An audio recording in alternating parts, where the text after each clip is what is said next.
Good evening, everyone. I'd like to call to order this session of the Tacoma Park City Council. Will the clerk please call the roll?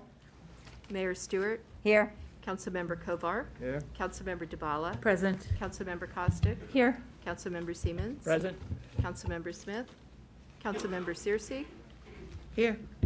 Great, thank you. Before we move into our agenda for this evening, I'd like to acknowledge the passing of Reno Aldrighetti in our community. He was a vital part and a long-standing member of our city. He served on the city council from 1983 to 1985. And I want to turn it over to my colleague, Councilwoman DeBala, to say a few words.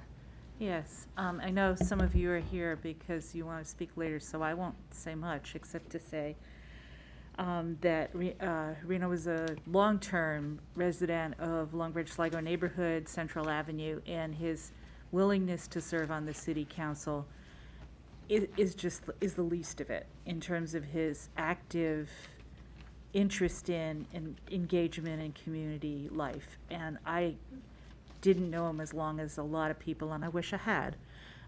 He was very helpful to me starting out as a council member. And that's just a really tall example, a small example of his always having community in mind, being willing to talk, being willing to disagree, but also to talk it out and willing to fight for the principles that he believed in. And he will be very sorely missed. And on behalf of the council, deepest condolences to his family, to his daughter Nina and her spouse and the grandson and Freddie, and to son Peter, and to all the close friends and neighbors that are thinking of him today. Thank you. Thank you very much, Councilwoman DeBala. Moving on our agenda, moving forward next week on January, June. January, it doesn't feel like January. I know. On June 8th, we have our regular city council meeting here at 7:30. Our voting session will be a single reading ordinance awarding the FY23 Community Quality of Life grants. Our work session next week is a post-2022 legislative session wrap-up where we'll review the state legislative session in Annapolis, look at setting our priorities for 2023 and Maryland Municipal League action requests. Then on Wednesday, June 15th, for the record, we'll have a proclamation for Juneteenth. Our work session will be Urban Forest Manager update.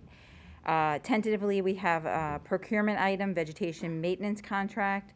We also have rental inspection contract with Montgomery County and discussion of possible election code amendments, and also appointments to boards and committees. Then on Wednesday, June 22nd, our voting session that night will be a resolution approving submission of the MML legislative action request, resolution providing for appointments and reappointments to boards and committees, tentatively a single reading ordinance authorizing execution of a contract with Montgomery County for rental inspections, and a single reading ordinance approving a contract for vegetation management.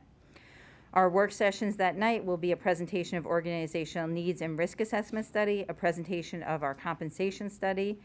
Procurement, we have a tree canopy pilot contract, and tentatively a request for council support of an NED grant application. That's a National Capital Strategic Economic Development Fund grants. And then because June 29th is the 5th Wednesday of the month in June, we will not have a meeting, but as my colleagues can see, June 22nd is showing to be a very long meeting, so be prepared. Next, I will enter into the record 2 proclamations this evening.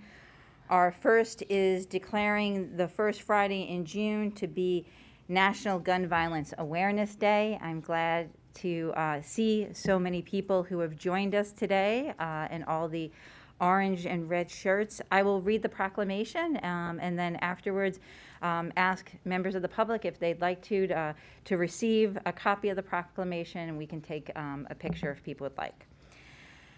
Whereas every day more than 110 Americans are killed by gun violence, alongside more than 200 who are shot and wounded, and on average there are nearly 16,000 gun homicides every year. And whereas Americans are 26 times more likely to die by gun homicide than people in other high-income countries from individual shootings, mass shootings, and school shootings. And whereas recent events, including the May mass shootings at a Buffalo, New York supermarket, and of young children and teachers at a primary school in Uvalde, Texas, are tragic examples of the urgency of this issue. And I'd like to pause in reading this because I also just received a news alert that there was another shooting in Tulsa, Oklahoma, as we were all gathering this evening. So let's hold those people as well in our thoughts. Whereas municipalities across the nation, including the city of Tacoma Park, are working to end the senseless gun violence with evidence-based solutions, and whereas protecting public safety in the communities they serve is local government's highest responsibility, and whereas support for the Second Amendment rights of law-abiding citizens goes hand in hand with keeping guns away from people with dangerous histories, and whereas gun violence prevention is more important than ever as the COVID-19 pandemic has exacerbated gun violence with more than 2 years of increased gun sales, increased calls to suicide and domestic violence hotlines, and an increase in community gun violence. And whereas in January 2013, Hija Pendleton was tragically shot and killed at the age of 15. And on June 3rd, 2022, we recognize the 25th birthday of Ms. Pendleton. And people across the United States will recognize National Gun Violence Awareness Day and wear orange in tribute to her and other victims of gun violence and to the loved ones of those victims. And whereas the idea of recognizing this day was inspired by a group of Hija's friends who asked their classmates to commemorate her life by wearing orange, and they chose this color because hunters wear orange to announce themselves to other hunters when out in the woods, and orange is a color that symbolizes the value of human life. And whereas by wearing orange on June 3rd, 2022, Americans will raise awareness about gun violence and honor the lives of gun violence victims and survivors. And whereas anyone can join this campaign by pledging to wear orange on June 3rd, the first Friday in June in 2022, to help raise awareness about gun violence. And whereas we renew our commitment to reduce gun violence and pledge to do all we can to keep firearms out of the wrong hands and encourage reasonable gun ownership to help keep our residents safe. Now therefore, I, Kate Stewart, Mayor of the City of Tacoma Park, Maryland, hereby proclaim the first Friday in June, June 3rd, 2022, to be National Gun Violence Awareness Day. So thank you all for joining us.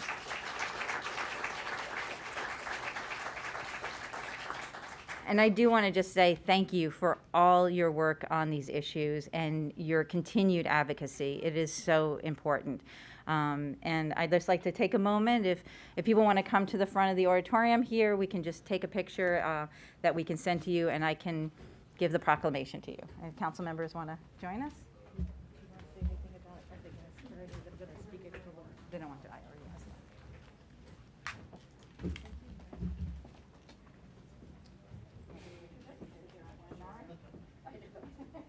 You want to borrow my shirt?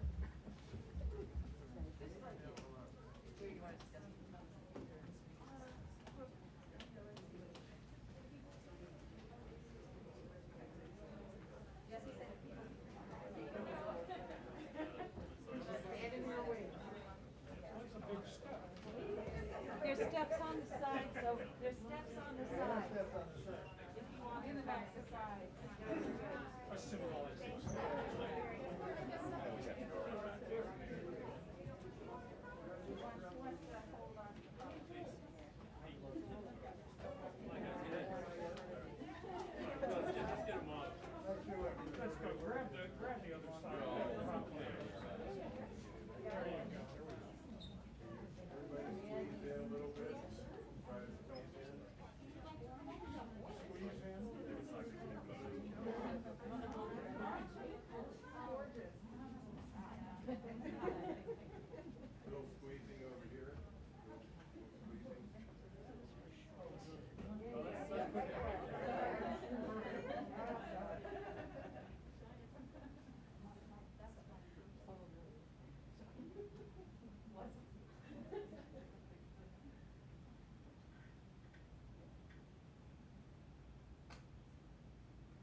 Thank you. Oh, who's my, oh, Jesse has my phone. Thank you. Thank you so much for coming.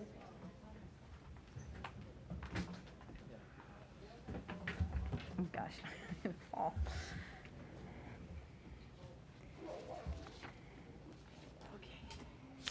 All right. Thank you. Our next proclamation for this evening is marking Chesapeake Bay Awareness Week, which is June 4th through the 12th. Whereas the Chesapeake Bay is the largest and most productive estuary in the United States and its watershed spans 6 states and the District of Columbia. And whereas Tacoma Park City Council annually recognizes the Chesapeake Bay watershed as an extraordinary and vital natural resource and ecosystem with some of the nation's most productive farm and forest lands and a seafood source of major economic importance, as well as an integral part of Maryland's history and heritage. And whereas the Chesapeake Bay watershed is home to more than 18 million people, many of whom rely upon the watershed's natural resources for their livelihood, recreational activities, and drinking water. And whereas Tacoma Park's location in the Sligo Creek portion of the Anacostia portion of the Potomac watershed is integral to the character and quality of life of our community. And whereas living within this watershed with its rich history, economic and recreational importance, and environmental significance reminds us all of the responsibility we each have to protect the bay and our local streams from runoff, pollutants, and litter. And whereas the City of Tacoma Park and its residents recognize that the health of the bay relies on all of us, and we take these responsibilities seriously, as evidenced by the city's stormwater management program, tree protection measures, climate action efforts, and environmental initiatives such as bans on lawn chemicals, polystyrene, plastic bans, and plastic straws, as well as local non-governmental and volunteer efforts such as the Friends of Sligo Creek's stewardship of the watershed. And whereas the Metropolitan Washington Council of Governments annually recognizes the importance of Chesapeake Bay Awareness Week and has encouraged its members to do the same. Now, therefore, I, Kate Stewart, Mayor of the City of Tacoma Park, Maryland, do hereby proclaim June 4th to the 12th, 2022 as Chesapeake Bay Awareness Week in Tacoma Park, and urge all residents to recognize the importance of this observance and to participate in events, activities, and educational programs designed to increase awareness of the importance of the Chesapeake Bay watershed in our community. Thank you. And I want to thank my colleague, Councilwoman Dabala, for always shepherding that proclamation. So thank you very much. Can I say one word? Yes, you may. Yeah, so all of you who are here, 2 ways you can celebrate. One, go out and enjoy being in the Chesapeake watershed. And the other is remember that whatever you do, it winds up in the bay. That's it. Mm-hmm. Thank you. Thank you so much.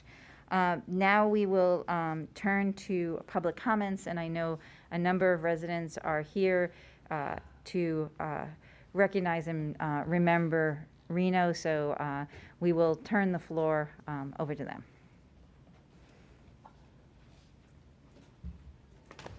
I've given 1,000 speeches. This one's a challenge.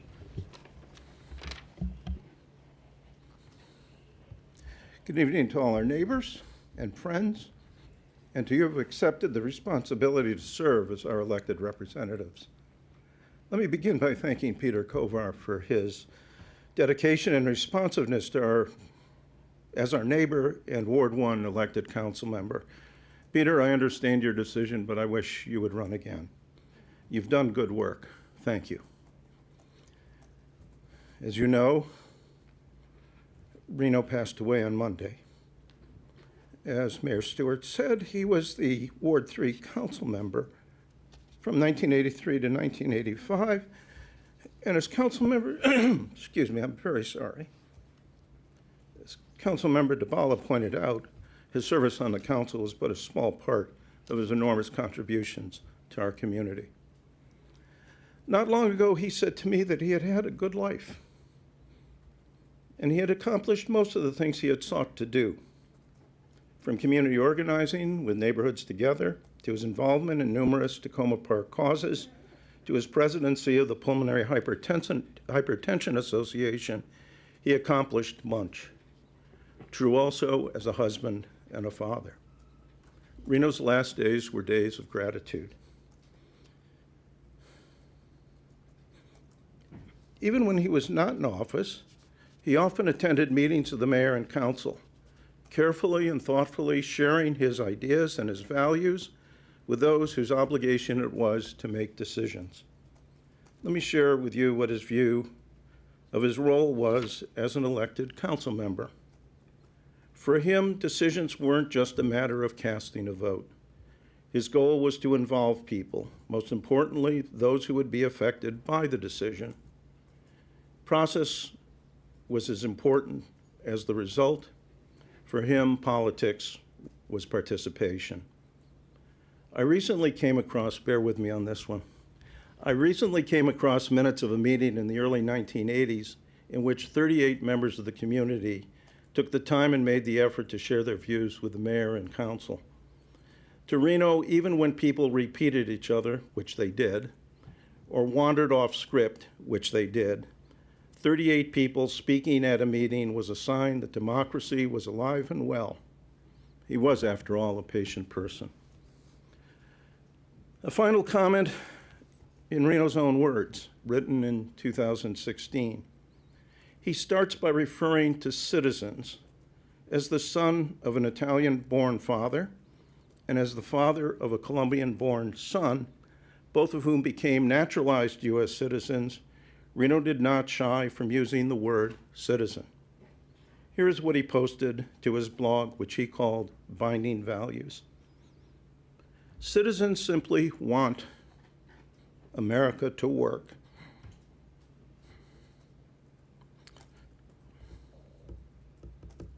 We want people who will talk to each other, listen, and find or create common ground. That is leadership in a democracy. May we honor Reno's memory by embracing his values and imitating his actions.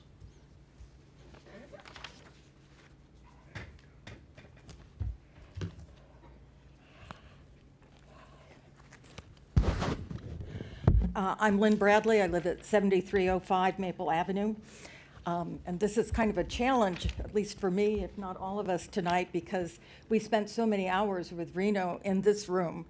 And I would like to also thank Peter Kovar for the outstanding work you've done as our city council member, because you really have kept us informed on the issues, on the pros and cons, and ultimately and listen to everyone, but through your town hall meetings, your blog, all the other ways that you help people stay involved.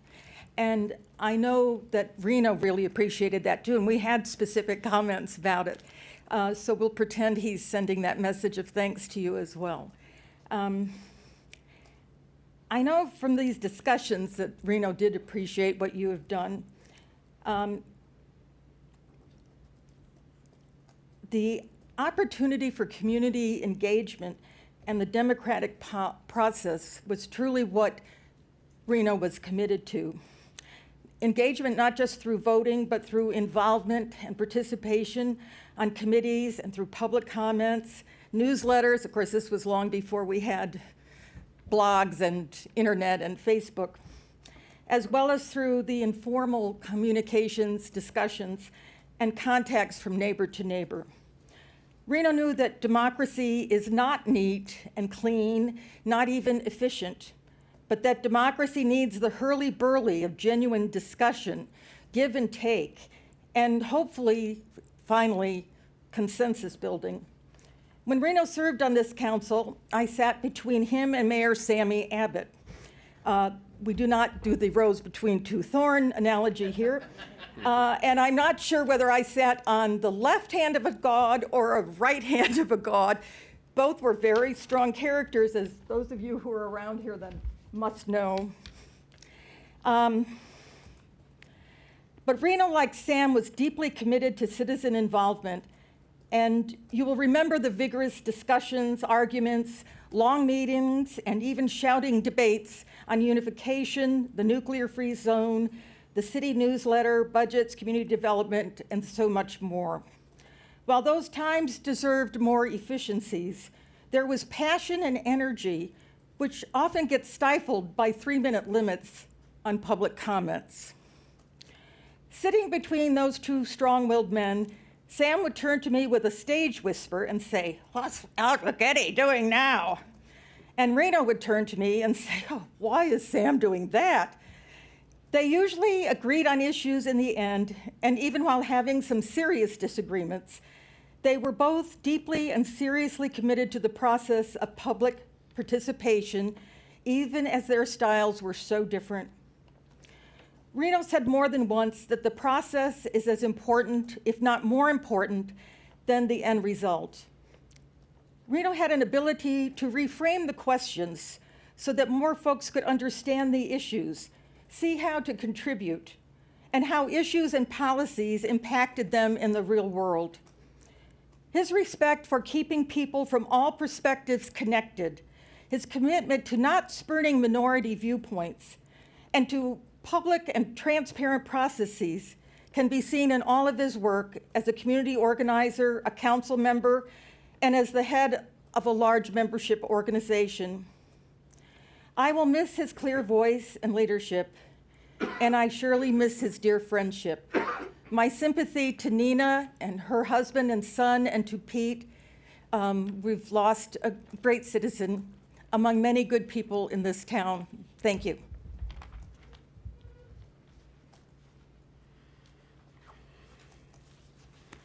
Hi, everyone. I'm Saul Schneiderman. I live at 306 Lincoln Avenue. Hi, Casey. Thank you for representing us so well.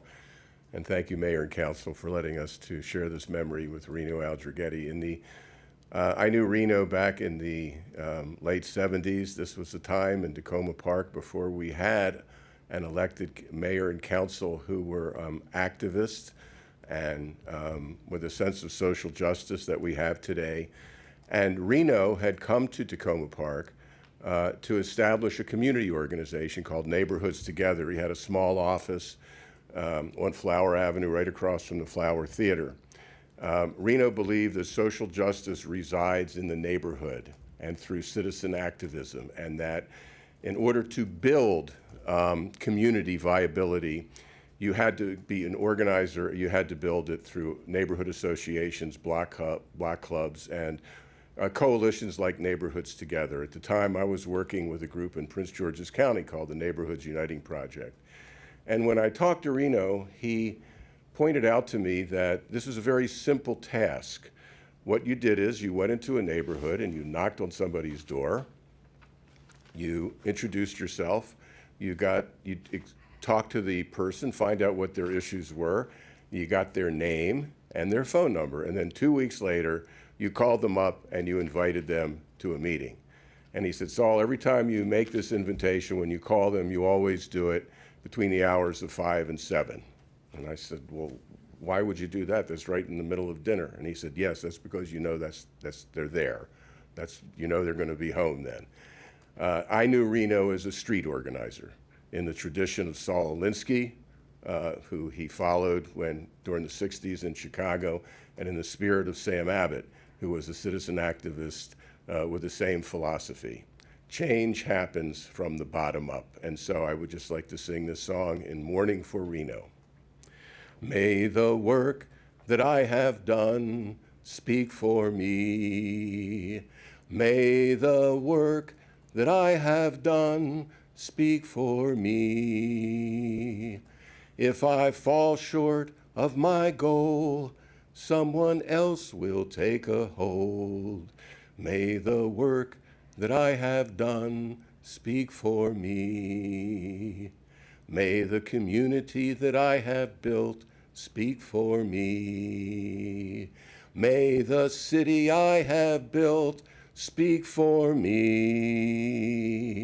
If I fall short of my goal, someone else will take a hold.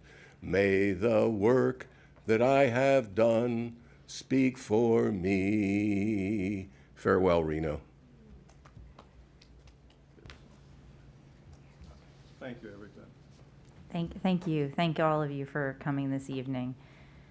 And I believe there will be a memorial service in July. Is that correct, Councilman Dabala? Or yes. All right. I'm sure those who are interested will receive more information. Thank you.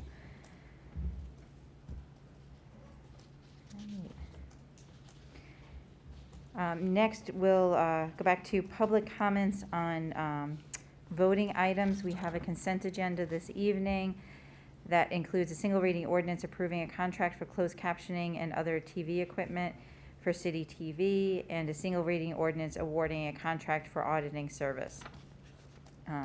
Any public comments on that? Seeing none, now we will go to general public comments. Does anyone have any other public comments this evening? Okay. Seeing none, then tonight we will also have extended public comments from the Friends of Native Trees in Tacoma Park. I know there are members here who wanted to talk to the City Council and the public, so please, you can go to the podium. Nadine's there. Good evening. I just want to acknowledge that was a lovely tribute to Reno. I'm Diane Ives, and I live in Ward 1. And tonight we would like to introduce the Friends of Native Trees in Tacoma to you, or FONT as we call it for short. And we are pleased to show you the Native Tree Selection Guide that we have produced. We have one main message to deliver, that FONT would like to continue working with the council and the city to achieve the council's 3 urban forest goals. 1, to increase the tree canopy in neighborhoods with less coverage.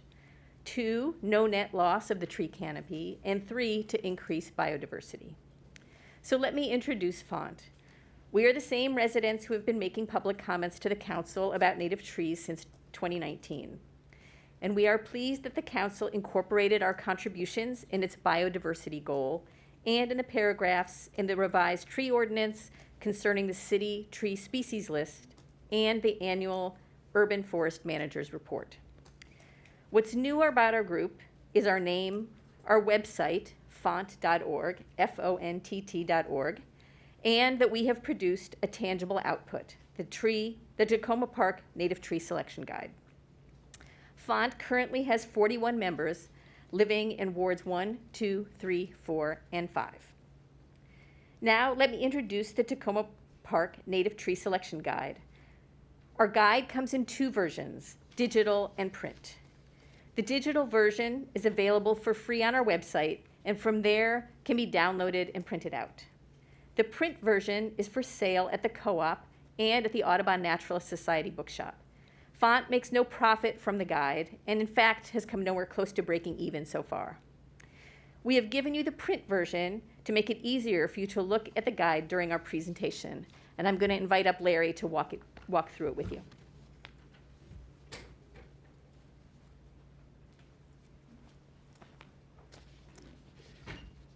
Good evening. I'm Larry Lempert. I'm on Willow Avenue in Ward 1.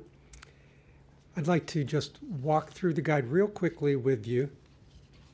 So if you want to follow along, that'd be great. The first page is explains our 2 goals in writing this guide. First, we want to motivate people to plant native trees by raising awareness of why native trees are important. Second, we also want to help people select a native tree for their yard. Motivation isn't enough. People need to know how to take the next steps toward planting a tree. Seems simple, but it sometimes has to be spelled out pretty clearly.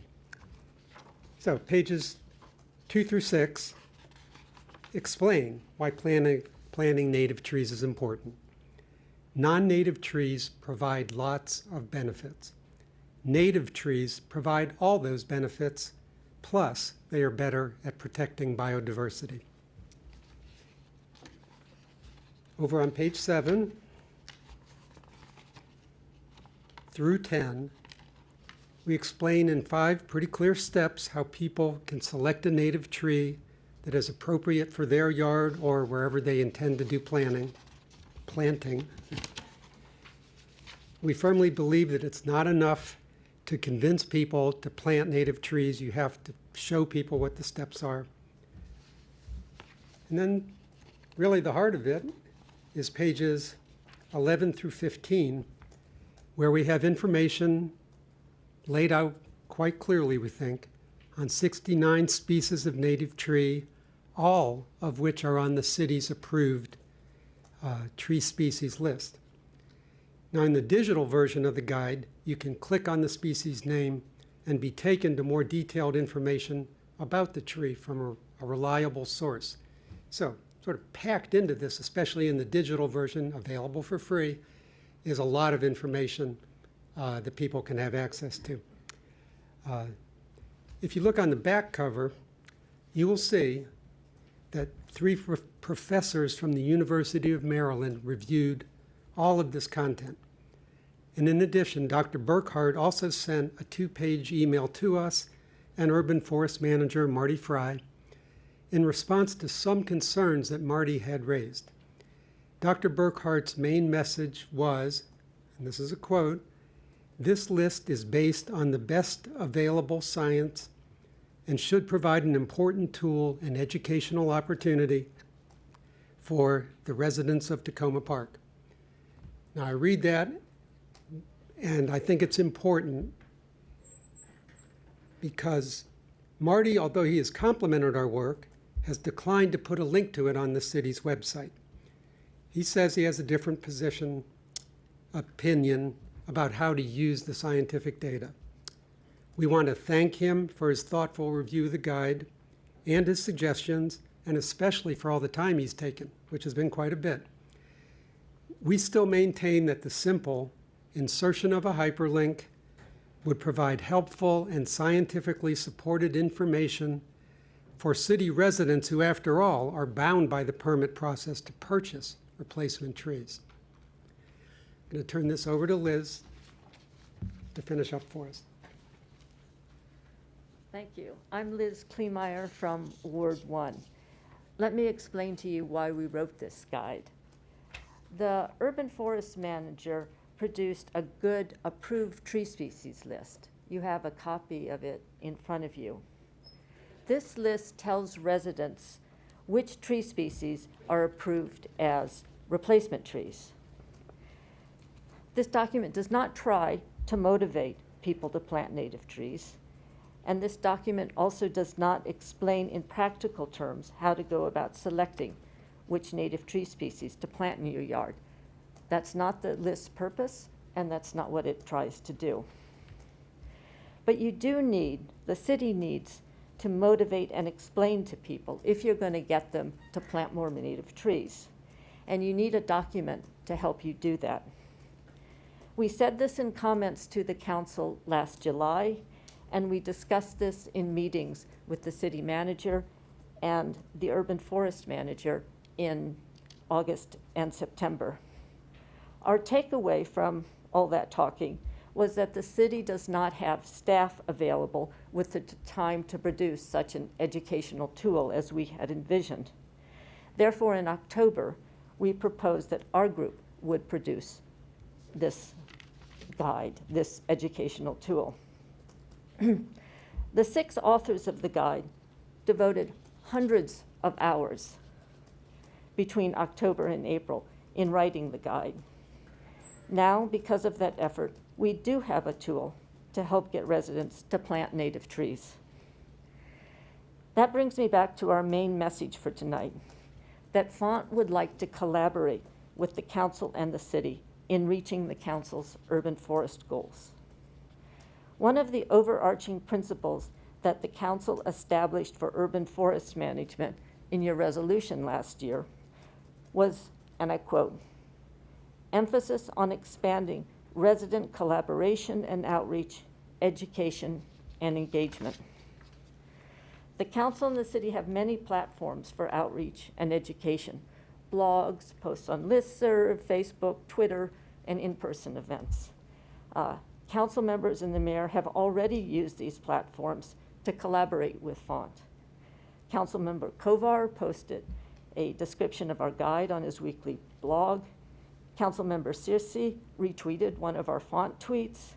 The urban forest manager invited us to participate in the Arbor Day celebration and gave us the opportunity to talk about our guide. And of course, the mayor has scheduled this time for us tonight. Can we continue to collaborate like this, in line with the overarching principle that the council has established for urban forest management? There are many ways we could do this. We'd like to get a hyperlink to our guide on the city's webpage, as Larry just described.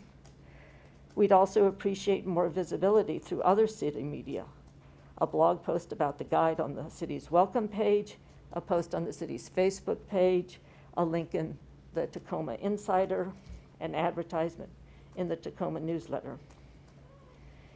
We also look forward to collaborating on additional plans for outreach, education, and engagement as the city prepares the urban forest plan. In short, we look forward to working with you to make progress towards the council's urban forest goals. Thank you.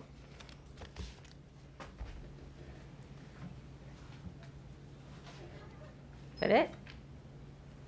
Oh, okay. All right. Well, thank you so much for coming tonight and for the copy of this. And I think we will discuss with the city manager, and we have the urban forest manager coming to present to us in a couple of weeks, so we can continue the conversation at that time. And I just want to extend my appreciation and thanks for you all coming, and also thank you for being flexible on scheduling this and doing it after we did the budget this year. So I appreciate your flexibility on that. Thank you. Excuse me, Mayor. Yeah. If I wanted to comment briefly, should I hold that for when we do Yes, council we're going to, comments? because we're going to Yeah, go right great. to that right Okay. now. So you can kick us off, Councilmember Kovar. This is, we are, nope, that was it. We are in now council comments, so you can kick us off with that. How about that? Before I get to that, I just want to mention one other thing, though, as part of my council comments, and that's to say that I was really pleased last week when, following the horrific shootings out in Texas, and of course others as well, but specifically in response to that, that the police chief organized and the mayor was there as well, and I was there one morning where folks representing the city were out in front of a few of the schools, just as I think a gesture of solidarity with the parents and families and staff who were coming there. And I thought the chief being willing and able to do that was a great signal, and I was very happy to see the mayor there. I was only able to be there myself one day, but I thought that was an important step, and really more than a gesture, but an important signal for us to send. So thanks to the chief and the mayor and anyone else who was involved in that. And then I did just want to say, with regard to the presentation from Font, I appreciated all the work that they've done. And in fact, Ms. Kleemeyer and Ms. Ives and Mr. Lempert and some of the other people involved in the group were very helpful to me when we were working on both the changes to the ordinance and also the accompanying urban forest policy resolution that went along with that. And I think it was in large part because of their advocacy that we did include the positive, and I thought fairly strong language that we had in a few different spots in there concerning the importance of native trees and the contributions that they make. And I think it's something that's really well worth all of us taking a little more time to think about, namely that you can, in effect, have two trees side by side, which may have roughly equal benefits in terms of the extent to which they provide shade and absorb carbon dioxide and some of the other elements of trying to combat climate change that we all think about. But one of them, if it's not a native tree, may only have a handful of, if any, be a host to a handful, if any, insects, and the one right next to it might literally host hundreds of such insects. And so just in terms of the web of fauna and flora and the contribution to sort of our broader ecology, that's really very important. So I understand there's not 100% agreement in terms of how and to what extent the guide can be used going forward and how it could mesh with the work that the city's doing. It does seem to me, based on some of the things that were described, there is a certain amount of collaboration going on. To me, looking forward, particularly since the urban forest manager, Mr. Fry, is going to be presenting to us, I hope relatively soon, the plan that we call for in the resolution, the longer-term plan for how to implement the resolution on urban forest policy and also the changes to the ordinance. There'll be a lot of talk in that context on how we promote, further promote and more effectively the planting of native trees. And so, I'm sorry, Mayor, I'm not seeing the time here, and if I've gone over, I apologize. But I look forward to continuing to work on finding ways to improve that collaboration. I'll certainly talk about that with the staff too. And I'm sorry, I didn't see the Yeah, our screen. our screen's dead, so I'm just But I sort was of just getting ready. pretending that I hadn't seen it because I knew. But I do. But not, joking aside, I think it's important, and we'll certainly continue working on that. So thank you. Councilmember Kovar, I think I've worked with you long enough to know. And just as a note, as I was reading the upcoming meeting agenda, we will have the urban forest manager with us on June 15th. So just 2 weeks, and we can continue this conversation. Next, I see Councilwoman Dabala. Thank you. guys turn that Oh, one. it's okay, I don't even know what I look like.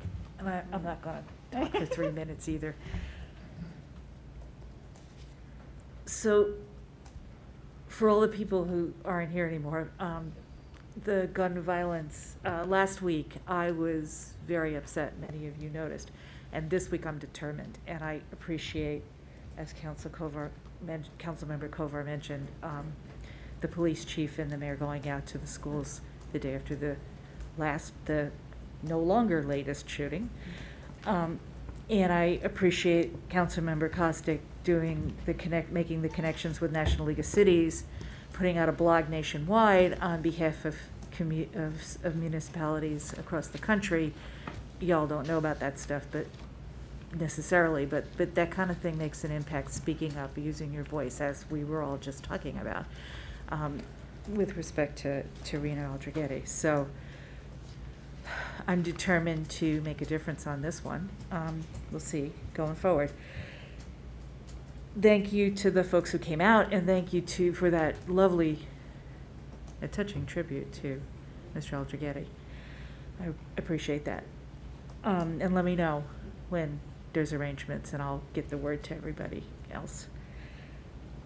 On a brighter note, tomorrow's Blair High School graduation, and it's graduation week all over the city for a lot of different cities. A lot of, so be tolerant of your neighbors if they're a little loud and happy in the afternoon tomorrow.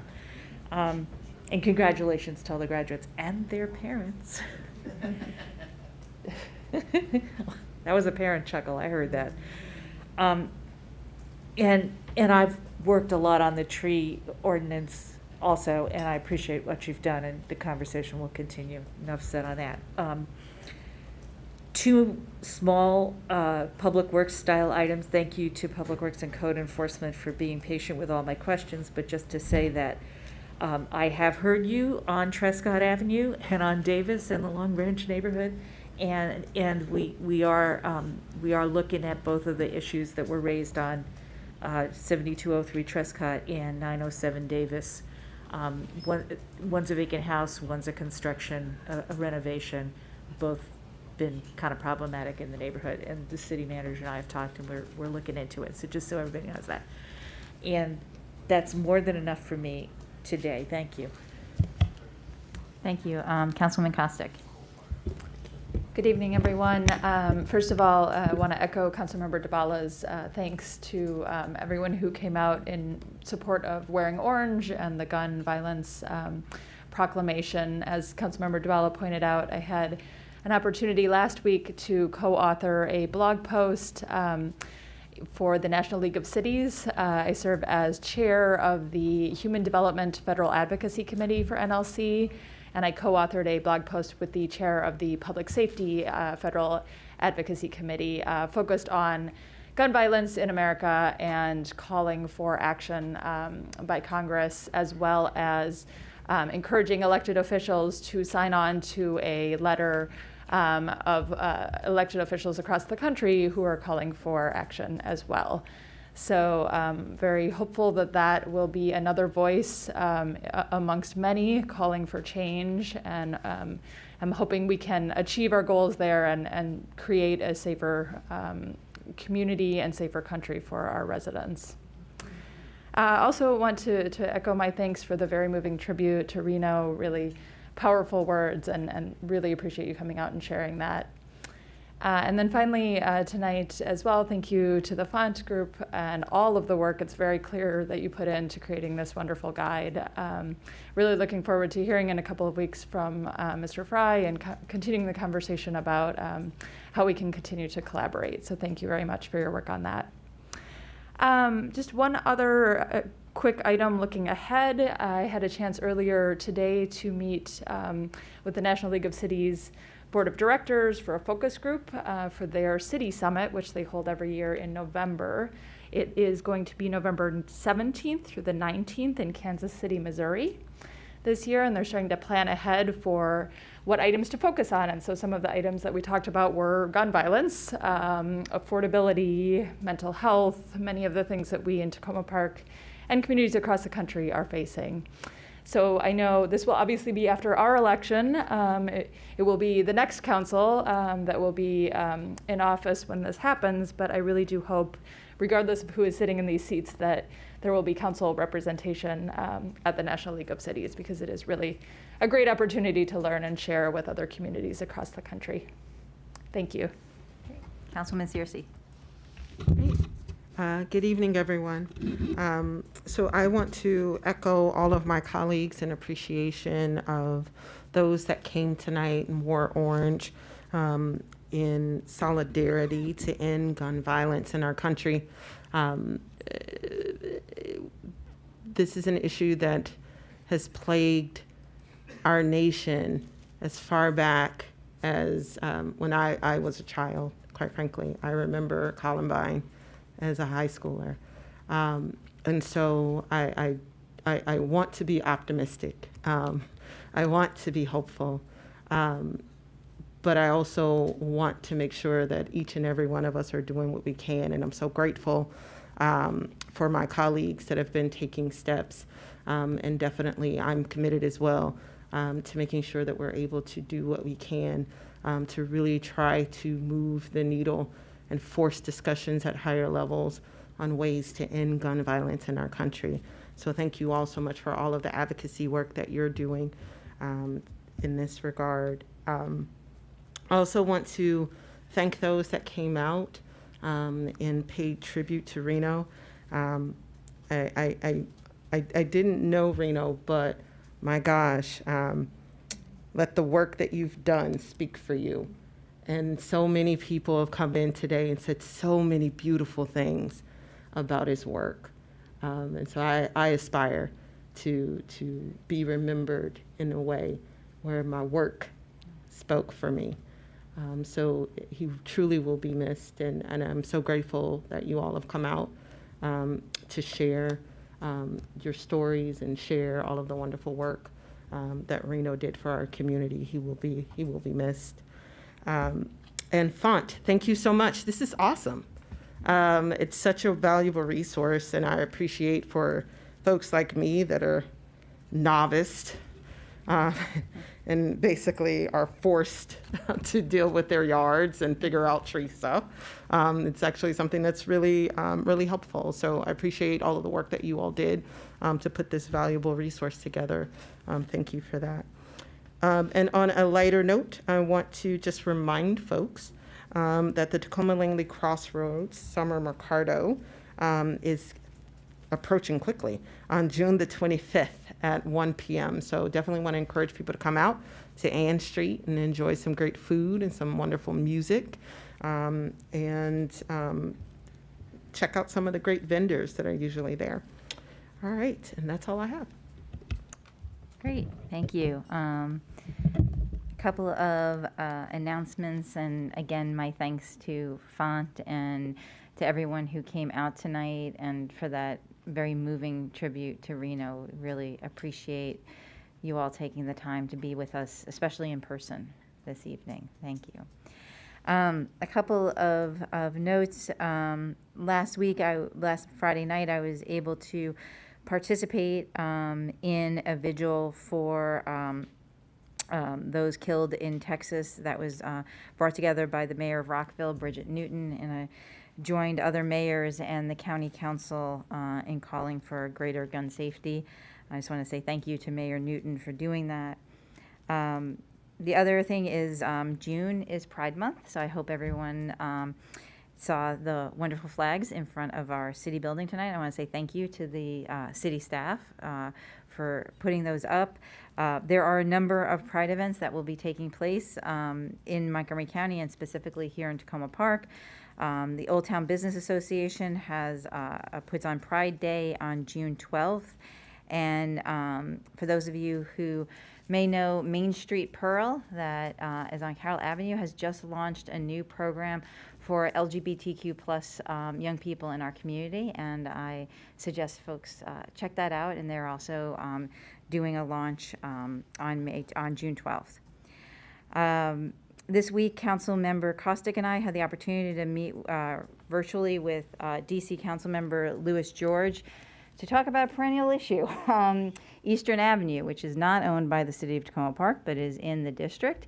And one of the problems with Eastern Avenue is the intersection of Walnut and Eastern that we've been working on for many years.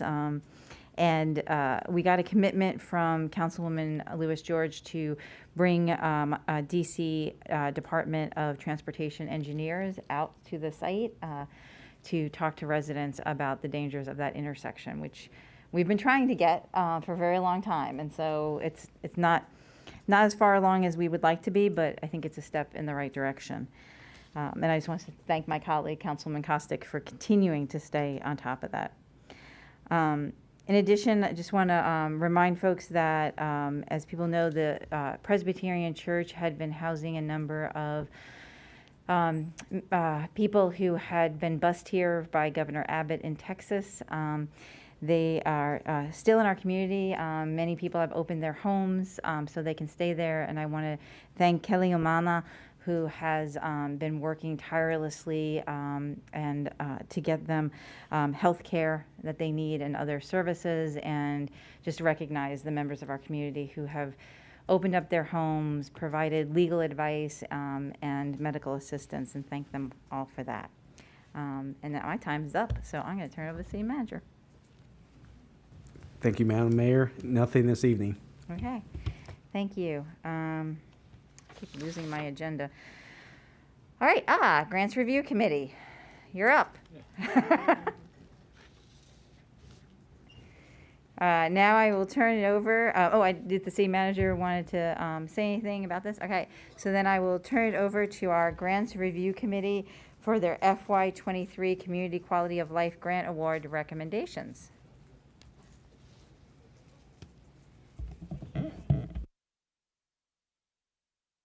Oh, it's not on? I got you. Nope, you turned it off. Turn it back on. Now you're on. Sorry. Good evening, and thank you for the opportunity to come before the council to present funding recommendations for Tacoma Park's FY23 Community Quality of Life Grants Program. I'm Susan Rosenblum, and this year I am serving as chair of the Grants Review Committee, or GRC, as we call it. And I've been a resident of Ward 3 since 1995. I joined the GRC in 2018 after retiring from the U.S. Department of Labor, where I managed and audited workforce development programs. And I want to say on behalf of the GRC, I want to thank all of you on the council for your ongoing support of this vital program. In late April, our former grants coordinator, Jennifer Hale, submitted the FY21 final report on the Community Quality of Life Grant Program to the city clerk. This report contains information on outcomes of the grants as reported by the grantees. You should have received a copy of this report, which is also posted on the city's public website for the grants program, and we plan to do this annually going forward. As you know, Jennifer Hale and Grace Wiggins recently left their positions in the Department of Housing and Community Development. And during this transition period, we are working with McKenna Kirkham, HCD coordinator, as our point of contact. And we look forward to working with McKenna and with David Eubanks, who is the acting HCD director. I'm joined tonight by two of our newest GRC members, Jim Sebastian from Ward 1 and Derek Shaw from Ward 5. After my introductory overview, Derek and Jim will introduce themselves, talk a little bit about GRC's decision-making process and priorities, and then we will offer our FY23 funding recommendations. Now, there's 6 other members of the committee, and I know that Nadine Block, who's been a longstanding member, I think is joining us by Zoom, and there may be some others. After a thoughtful and extensive review process, the GRC this year scored 15 applications, and tonight we are recommending 13 of those programs for FY23 funding. These grants will provide between $5,000 and $10,000 for programs that benefit low and moderate income Tacoma Park residents of all ages. The grantees we are recommending to you tonight prioritize youth development, workforce development, and creative aging through a range of arts and science programs. They include 3 first-time grantees, one of which is a workforce development program. We often say this is not a grant program to support nonprofits. Rather, the goal of the Community Quality of Life Grants program is to expand opportunities for engagement, learning, and community to Tacoma Park residents with the greatest need. The Quality of Life Grant program cannot meet every need in our community, but what it can do is significant.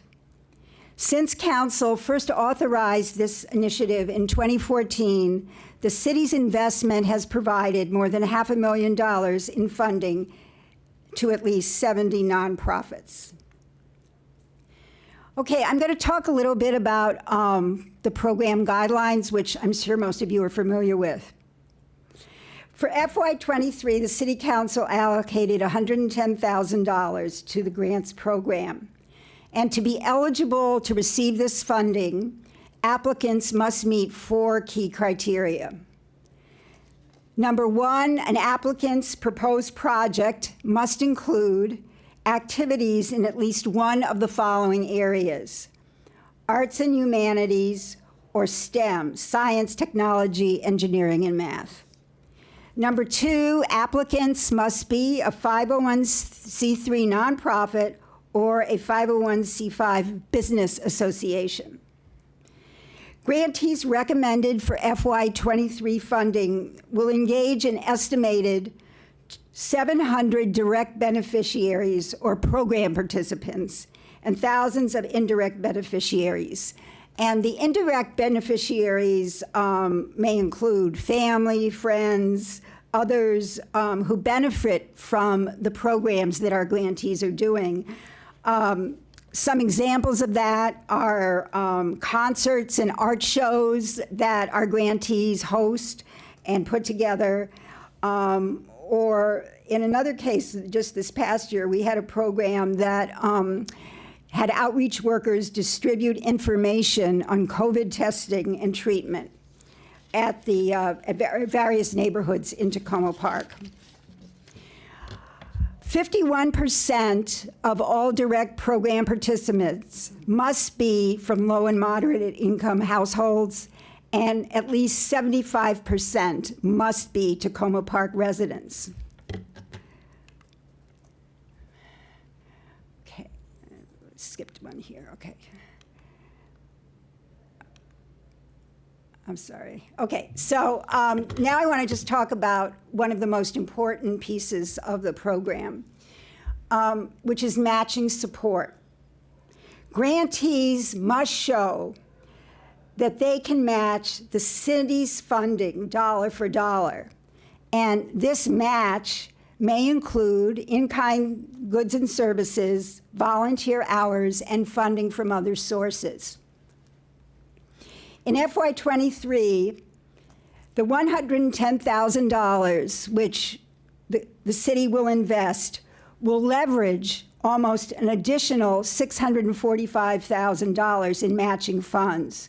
And this number comes from what the applicants reported in their application about where they would get their matching funds.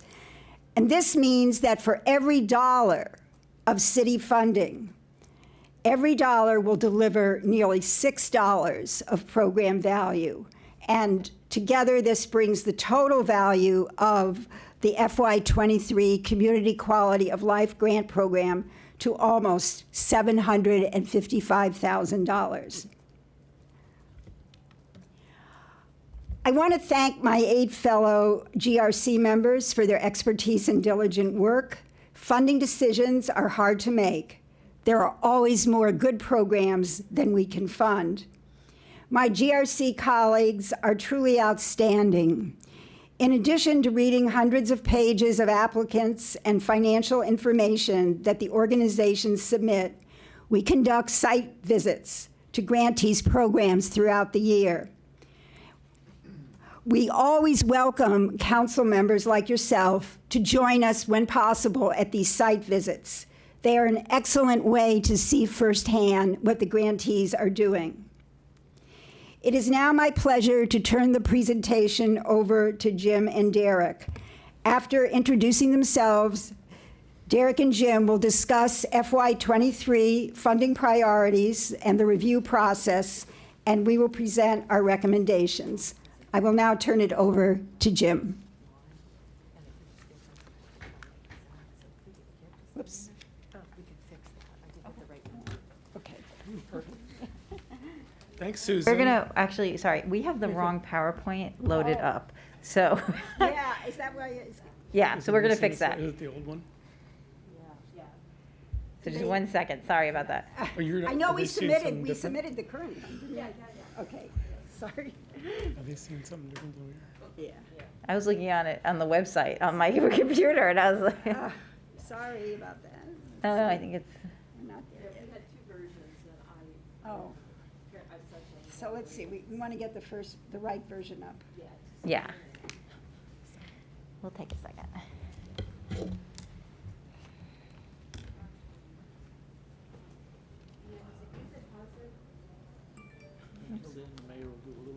No, I will not. I'll clear what's left of the room. It said final.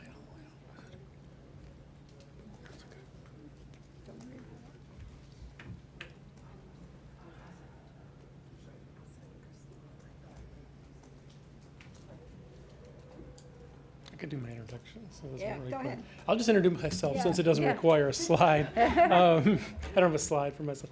My name's Jim Sebastian. Good evening. I'm a 30-year resident of Ward 1.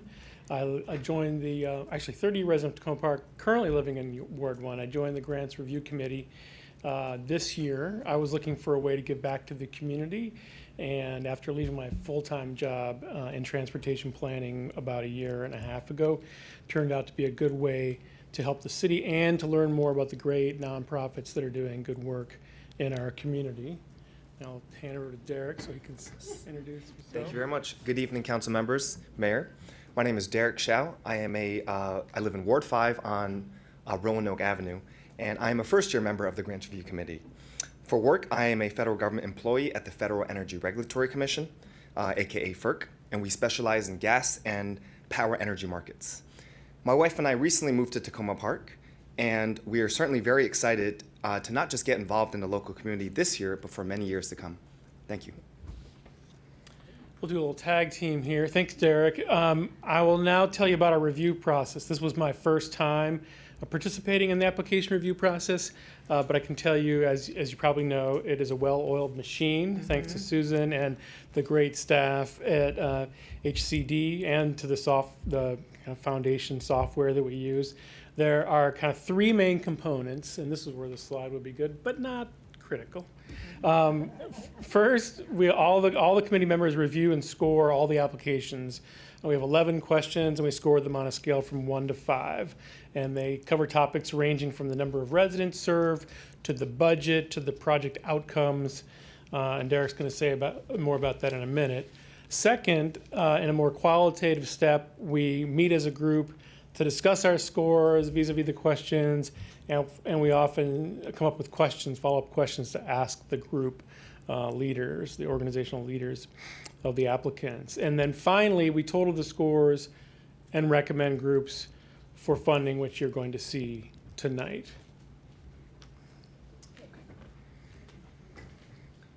Thank you, Jim. So the next slide is about funding priorities. And so there are many factors that we weigh when we think about how to allocate funding. We will touch upon 3 of which tonight. So the first of which is just adherence to program guidelines. And Susan talked a lot about this earlier, so I won't get into too much detail, but certainly we have to make sure these program guidelines are met. So among them, it has to be a nonprofit organization that we're giving funds to. The majority, about 75%, of program participants must live in the city of Tacoma Park. And also the majority of funding must also serve income-eligible households, ensuring that resources go where it is most needed. Secondly, we're looking at workforce development. This is a very crucial area that we consider. The committee looks for projects to develop residents into areas where they can grow. Though this is not required, the committee encouraged applicants to highlight the elements of their arts and science programs that promote career exploration and job readiness for low to moderate income residents. And lastly, the third factor the committee looks at is racial equity.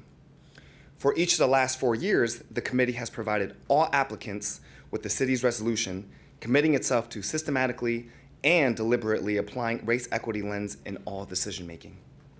So we ask all applicants to detail how their project promotes racial equity within the local community. And with that, I'll now pass it back to Susan, just in time to talk about the funding recommendations. Thank you, Derek and Jim. And I think we have our right slides up. Let me see if I can get to it. I'm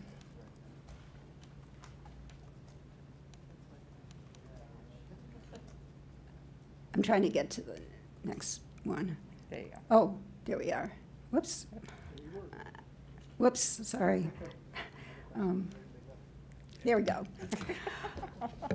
So as I said earlier, we reviewed, we received 15 applications for funding. And this slide, and I believe that the city clerk provided you with this information in your packets. These are the 13 nonprofit organizations that we are recommending for FY23 funding. Just to give you a little idea of the diversity of these programs, 8 of them focus on youth, and these are organizations that will be doing after-school programs with students who are eligible. And some of these programs will take place at the site on the school, Tacoma Park Elementary and Middle School. And we have one program, the Dance Exchange, which is a grantee we've had before. They will be continuing their creative aging program with seniors in the community. And that program also is training a cohort of individuals and local artists, dance artists, to work with seniors. The packet that we provided to the city clerk, and which you should have, contains a short summary of each grantee's project. And this summary shows the number of residents in Tacoma Park who will directly benefit from the project, the organization's total project budget, what they requested from the city, and the amount that we are recommending tonight.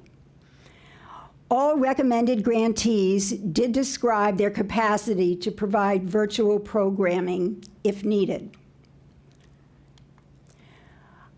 Now, at this point, we are glad to answer any questions you may have. And if you want, I'd be glad to go back to that slide. Some of you might have questions about that. Okay. So thank you again for the opportunity to come and tell you a little bit about what GRC has been doing. And we really look forward to moving forward next year. We have a lot of good grantees. So are there any questions that we can answer or comments? Great. Well, I'll just kick us off and say thank you. This was amazing work, and I think each year the Grants Review Committee has really just, it's outstanding work. And the presentation this year, I have to say, just has outdone all prior years. I think. Sorry about the PowerPoint. No. It's all correct online on the website, and that's what I had pulled up, so I didn't even realize it was incorrect. But I think in years past, we as a council have had a lot of questions for the Grants Review Committee in terms of who's applied and other things, and you have presented us with a great deal of information and background, and I really appreciate it. Thank you. And I'm super excited about the range of organizations that you're presenting, and I think one of the things that is always wonderful is seeing organizations that we know well in the community receiving funding, and then being introduced to new organizations, like Emma's Torch. I'm really excited to see the work that they'll do in our community. Yeah, thank you very much, Mayor Stewart. We really appreciate that. Again, I want to thank Jim, Derek, and all of my colleagues and friends on the GRC. And I know they're not here with us anymore, but Jennifer Hale and Grace Wiggins did an incredible job during this pandemic of providing support to the grantees and to the Grants Review Committee. And we look forward to working with McKenna and David moving forward. Great. All right, I see a bunch of lights on, so I'll turn to my colleagues. First, Councilwoman DiBala. Yeah, thank you. This is great. What she said about especially about the mix of new and continuing organizations. So some of these are familiar from past years. Are these all new programs, or are they continuations, any of them, from previous year programs? That's question one. And my second question is, of the fiscal 21 report that I looked at, but maybe I'm the only one that might have had time. What are a couple of the key lessons out of that you obviously applied this year? Thank you very much. Let me see if I can answer the first question, and then I'll move on to the second one. I would say that a lot of the returning grantees are planning to continue their programs that we funded in the past, perhaps with a larger number of participants. In some cases, many of them did not rigorous evaluations, but they had in place surveys and opportunities to get feedback from the participants. And they are going to incorporate that into their programs. And then, of course, we have these new programs, the Emma's Torch, So What Else, and the Enterprise Community Development Academic Support Program after school. To your second question about the FY21 final report, I pulled out some of the highlights from that report to share with you tonight. In FY21, the council awarded $80,000 to 10 nonprofit organizations. And these grant programs were completed as of June 30, 2021. And what this document contains are the final reports and outcomes of the funded programs. Now, there is one grantee on that list, Historic Tacoma, which is finishing up its program. So we will report out on them next year, just to clarify that. So some of the key highlights. In FY21, all of these programs, due to COVID, were conducted virtually. And we made an effort to collect information on how the grantees were going to deliver these services. And we actually had an opportunity virtually to participate in some site visits. So based on that, we were able to go back out in this grant cycle and ask people what their capacity was to do this. And we had some good models out there from FY21. And we believe that doing this during the pandemic promoted public safety. And these grantees were prepared to address barriers that might arise because of virtual programming.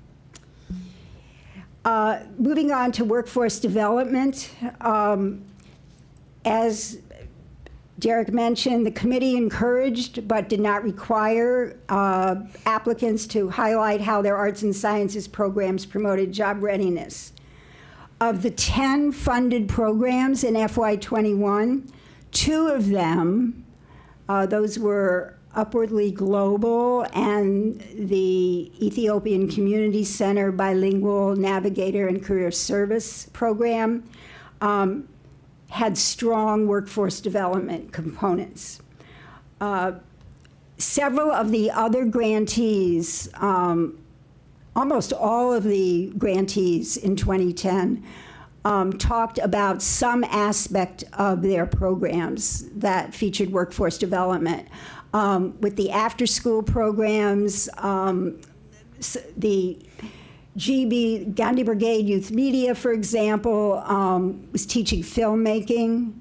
And so much of that was, obviously the participants were still in school, but they introduced students to jobs and careers in the media industry. And we found that was true of several of these after-school programs.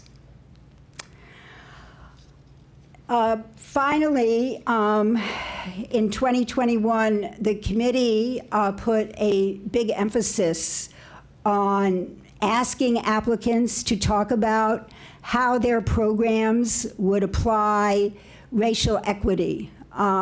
We reminded people that the city had passed the resolution on racial equity, and as a result, the 10 grantees that we did fund did improve access to science, technology, engineering, math, and the arts to communities of color, especially immigrants and refugees. Finally, as far as the match and multiplying effect, in FY21, the grantees met and often exceeded dollar-for-dollar match requirement of the grants program. And for this reason, the program's value to the city was significantly larger than the investment in cost. Grantees leveraged the investment by the city of $80,000 to deploy an additional $240,534 in funding and other resources. This resulted in a total combined program value to the city of more than $320,000. In your packets, if you go, when you read that final report, there is a chart which shows by ward the number of programs that were served. So, for example, in Ward 1, I think there were 7. These stars are actually numbers. So 7, 5, 6, you can see how broad the investment went in terms of reaching residents in all of the wards. So I hope that addresses your question a little bit, Councilwoman Dabala. And I just want to say that as you read through the FY21 report, if you do have questions, please get in touch with McKenna, and we'd be glad to follow up on them. Thank you. Okay, Councilmember Siemens. Thank you, Mayor, and thank you for all the work that you've put into this. You know, I've been around here for quite a while, and it's been really interesting to see the growth in the professionalism of the Grant Review Committee. And you certainly have reached a new pinnacle that is greatly appreciated from this seat. Again, it's impressive the work you've done. I know it's been a lot of work, and we appreciate the effort and the time that you all have put into this, and a dynamite presentation and good material. It's also heartwarming to see the leverage that the grants are making this year, and bringing more money to these programs. And again, just all I can say is thank you so much for your efforts and the work you've done. And unlike past years, I don't have any concerns, and that's enjoyable. Thank you.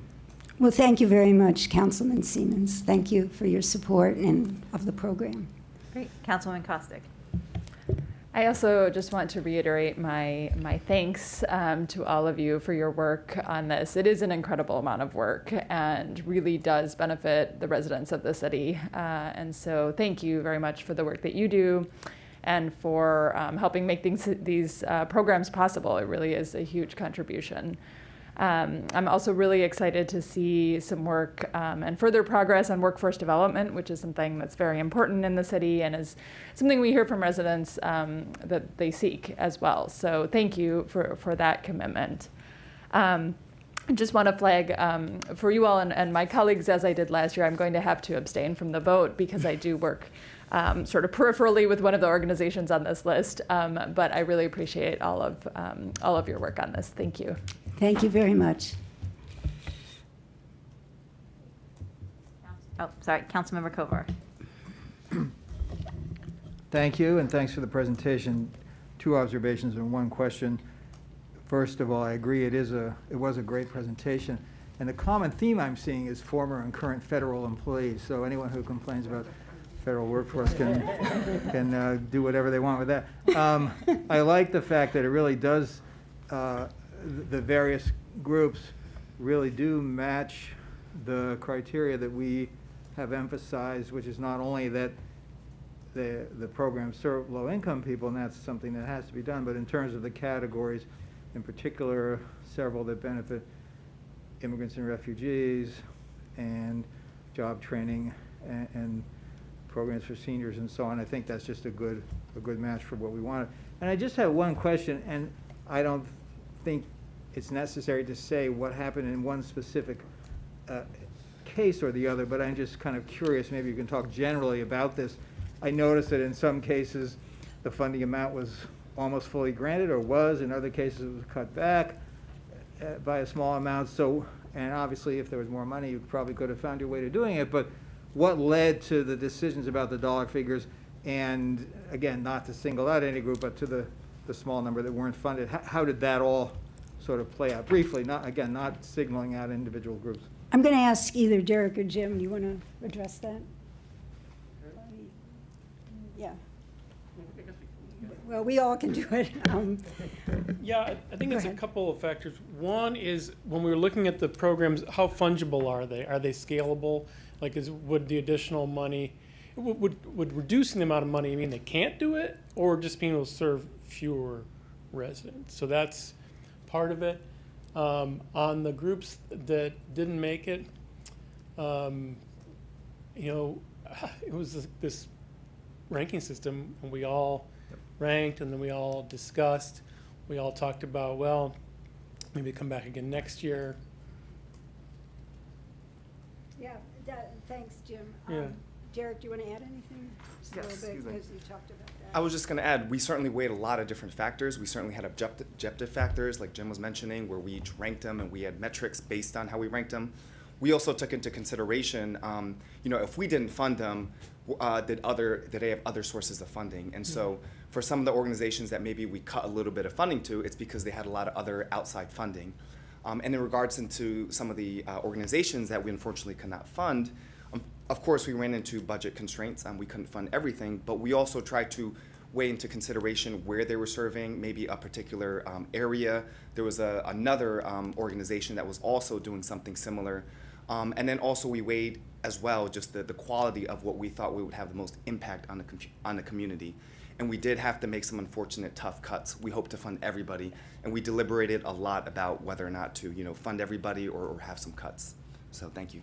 Thank you, Derek. And thanks, Derek and Jim. I hope that addresses part of your question. Totally. Basically, as Jim and Derek pointed out, we scored all 15 applicants on the same criteria, met as a group to go over the scores, and looked at different scenarios for how we might use this money. And what you see before you are the 13 programs that we feel will make a significant contribution in the coming year to the Tacoma Park communities. Great, thank you. Councilman Searcy. Well, Councilmember Kovar just asked my question. But it's... You see, I praise federal employees, too. We're always, all of the feds in the building are always asking about who got cut and why. So, I mean, I think that was really a helpful explanation because it seems as if it wasn't just budget alone. And I think that was part of my question. What could we on council do if we found ourselves in a situation where there were so many really wonderful organizations addressing very unique needs that, should we consider adding funds to this particular program in order to meet the needs of the community? But it sounds like, although it was some very hard decisions to make, budget wasn't the sole divider. Yeah. Exactly. As I think Derek mentioned in his presentation, one of the things the committee acknowledged a few years ago with input from the council is the importance of workforce development. So we might have had some of these organizations come out with a slightly lower score, but they had a strong workforce development component, which we wanted to consider. And I know that's an important issue for the city because we understand that going forward, through the ARPA program, the city has $100,000, which they will be investing in some type of workforce development program. And I think we, as a committee, have learned some things about that, and I'll look forward to working with the city going forward on those issues. Wonderful. Well, I just want to echo all of my colleagues in saying thank you, thank you, thank you. I've had a chance to kind of skim the report, and it is amazing, the quality of the work, the thoroughness of your assessment of the applicants that have come through. We cannot thank you enough for all of the hard work that this committee has done. So thank you. Thank you very much for your support, all of you. We appreciate it. Great. And this will come back to us. I think the only other thing I will say in reading the report from 2021 that I very much appreciated, having been in a nonprofit myself, is also the way the organizations that we've selected have also shown the impact of the funding, which is really hard to do in a very short amount of time with not a lot of money, but in particular, I think Community Bridges, how they are using the Hello Insight tool, I thought was really interesting to measure the impact of the funding and the programming they're able to do. So I'm glad to see also the organizations that we're funding able to provide evaluations of how the programs are going, because I think that will help inform grants review committees in the future in terms of what to invest our funds in. So yeah, I thank you very much, Mayor Stewart. Just on that piece, I think it was about 2 cycles ago, or maybe it was FY21, that we specifically asked the applicants to provide us data or metrics, if possible, on how they were going to assess the impact of these programs. And having worked in a nonprofit and run one before, I share with you these are challenges. Some of these organizations, as you can see from the list, are small. You know, our grant, in some cases, represents a significant amount to their project. And, you know, we asked organizations to put in their proposal, use what we call change words, you know, increase, decrease. So, for example, with an after-school program, one of the proposed outcomes might be that 75% of the students would improve their reading scores by the end of the year as a result of the extra tutoring and academic enrichment they would get. And in some cases, you know, the organizations were able to do that. Others provided that information more in qualitative terms. I think in the FY21 report, we tried to include quotes from some of the grantees, and they provided, in some cases, little case studies of what individual participants had been able to achieve. You know, for example, I think it was one of the programs said, well, as a result of this program, I gained my self-confidence back. And this individual went to enroll at Howard University in a... It was really well done, and I know it was under the guidance of this committee as well as the city staff. So again, bravo on terrific work done. And I guess by the questions asked and the comments from the city council that your recommendations will be accepted and we will formally vote on them next week. So thank you very much. Thank you very much. Thank you for joining us this We evening. look forward to continuing to work with you. Great. All right, next we'll move to our voting session. We have a consent agenda this evening. Would someone like to move the consent agenda? Councilmember DeBala, Councilmember Siemens second. This is, it contains 2 single reading ordinances, so I'll ask the clerk to call the vote. Councilmember Kovar, Aye. Councilmember DeBala, Yes. Councilmember Costa, Yes. Councilmember Siemens, Aye. Councilmember Searcy, Aye. Councilmember, I'm sorry, Mayor Stewart. Yes. All right, now we will move to our work session and final item on our agenda this evening. And I am going to turn it over to my colleagues who have been consisting of a subgroup of the city council for 2 years. Have you been doing this 2 years? For a while. Let's just leave it at this, we're back. Yeah, you're back. It's like you're all back. The band's back together. So But I no will- slides. Yes. No slides this time.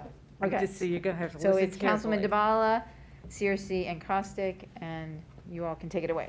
Thank you, Mayor. So, refresher, last year, we adjusted, we had as a city council priority to improve the committee system and to try to balance, to promote more equity in representation so that committees look a lot more closely resemble the diversity of people that live in Tacoma Park. So we made a number of changes. We made operational changes and behind the scenes staff support changes, training and so forth. We all voted to establish a stipend system for folks who need help with babysitters or bus transit or whatever. We reviewed by a set of criteria all of the committees, commissions and boards that at that point we had, and made some hard choices as a group about what was useful in this current time, most useful, and what we could perhaps let go of.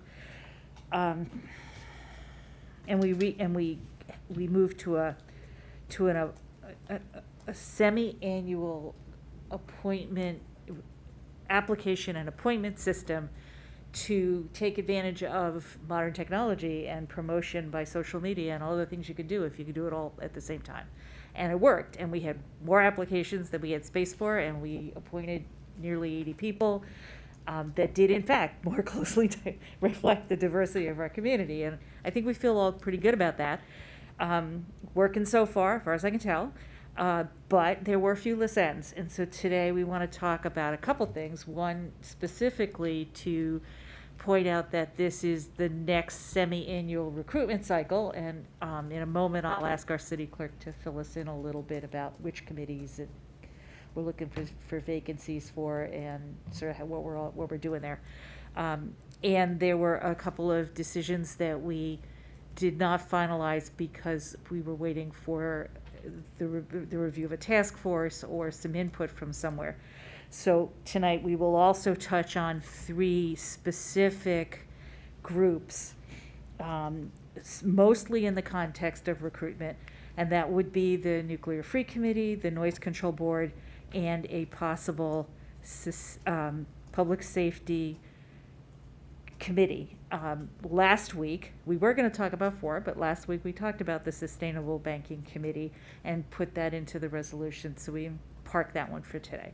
So again, talk about recruitment, talk about 3 specific committees, with the expectation that if council has a direction, then in July when we come to appoint, we will also look at possible code changes if that's what comes out of our discussion tonight.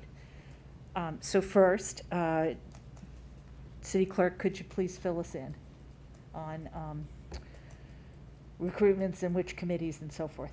Thank you. Sure, so I can share with council where there are vacancies and where there are people who are not applying for reappointment, because there were terms expiring this June. The terms expire on June 30th for a number of members. So on the Arts and Humanities Committee, there are 3 vacancies. There was 1 vacancy before, and 2 members are not applying for reappointments. We'll have 1 vacancy. Curtis Antonucci is not going to be continuing. He's going to focus on school and possible study abroad and things that he should be focusing on. And so there is 1 vacancy on the Board of Elections. On CULTA, there are 5 vacancies. It's a large commission. It's a 12-member commission. Right. So there's 1 member not returning, 1 member who is applying for reappointment, and then there were 3 vacancies already. So, 4 vacancies. So there are 5 vacancies on CULTA. The Emergency Preparedness Committee, everyone is applying for reappointment whose terms expired. However, there may be 1 vacancy on there. The Ethics Commission, there may be 1 vacancy. 1 member is returning and the other member is not sure whether or not she will return. So we're waiting to hear about that, and I can provide more information about that after the meeting. The Grants Review Committee, possibly 1 vacancy on that committee. Everyone else has applied for reappointment. The Rec and Community Engagement Committee has 1 vacancy. 3 members have applied for reappointment, and there was 1 vacancy on that committee. And the Sustainable Maryland Committee has 1 vacancy. We have, excuse me, let me look at this. Yeah, 1 vacancy on that committee, and everyone else is is applying to return. And finally, the Tree Commission, there 2 members had expiring terms, and they are both applying for reappointment. But there was, you may recall that there was 1 vacancy on the commission, so it's potentially a 7-member commission, but there have been 6 members. And then let me also note a different group, the Youth Council. Of course, they expire. And so we are recruiting for for the Youth Council, and I'll be getting information out about that very soon. Thank you. And so last time around, we had these handy flyers, and we had newsletter and social media and so forth. We're doing that kind of thing again. Yeah, but we're not, because there are so few. Relatively speaking, yes. Unlike last time, we were looking for 100 people, and now, we're looking for 10, maybe. a relatively fewer number of people. Yeah. So, but yes, we had information in last month's newsletter, and we have been receiving applications. Great, great. Could I? I have just a quick question. Sorry, I didn't mean No, to go jump in ahead. front of you. In terms of understanding maybe which wards there are vacancies from, are the online lists updated with the vacancies, or could we just get some information about where the vacancies Yeah, will I be? will definitely share that with you. Okay. And the list should be up to date, but I will double check Okay. that. Thanks. Could I just ask one point of clarification?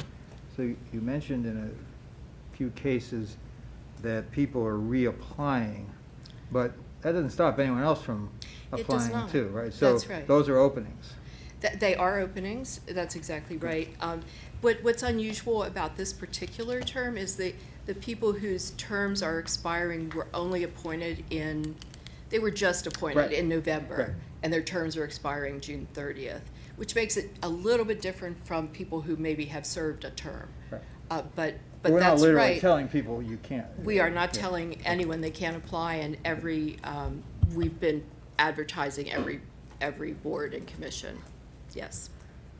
And I am assuming, I'm looking at the rest of the subgroup from last time, I'm assuming that we'll need a subgroup of council to review applications. And Mayor, do you want to ask for volunteers, or you want to just tell us we're doing it again, or what?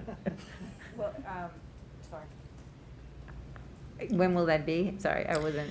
I'm hoping that the council will be able to act on appointments on the last meeting this month. Okay. So it would be 2 weeks before then, so So later this month. later this month, And yes. it won't be the kind of volume it was last time, No. No. which would be nice. So I would say, given the time frame, if all of you are available to do it, it would be wonderful if you could do it again, given your expertise and having gone through this process before.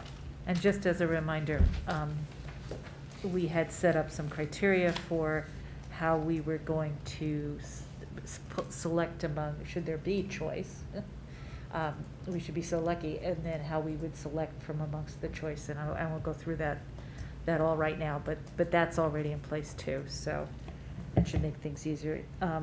Thank you, Jesse. Second topic?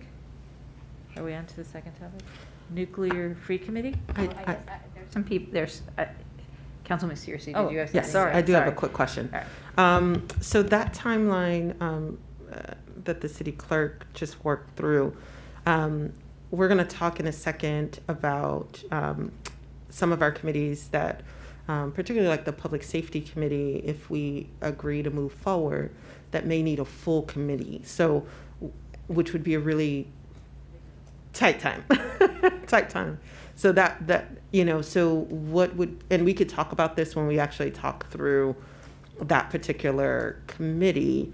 But what would be, maybe we could kind of think about what would be maybe the exception that we may need to make if council wants to move forward with recruiting for that committee, because it would be a new committee.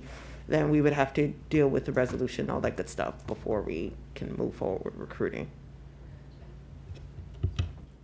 I would recommend, if possible, if you were able to move that fast to create this committee, that you aim to promote it in July and make appointments in July. And I suggest that only because we're approaching the election season, and this council may want to make those appointments well in advance of that time.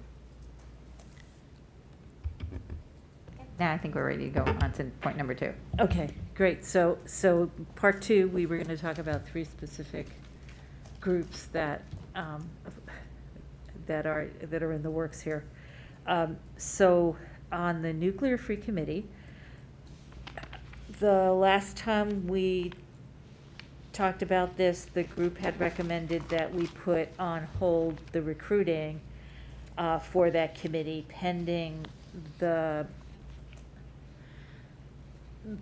Sustainable Banking Task Force and what their recommendations might be about that committee. So the task force has met, we've heard their reports, and we as a group, a subgroup, have met and talked about how we would like to proceed. And so based on all of that, we are suggesting that what we should do is to move ahead with recruiting for this nuclear-free committee and focusing, to take advantage of all what we just heard, and to focus on the part that everybody agrees on, the outreach and education portion of it.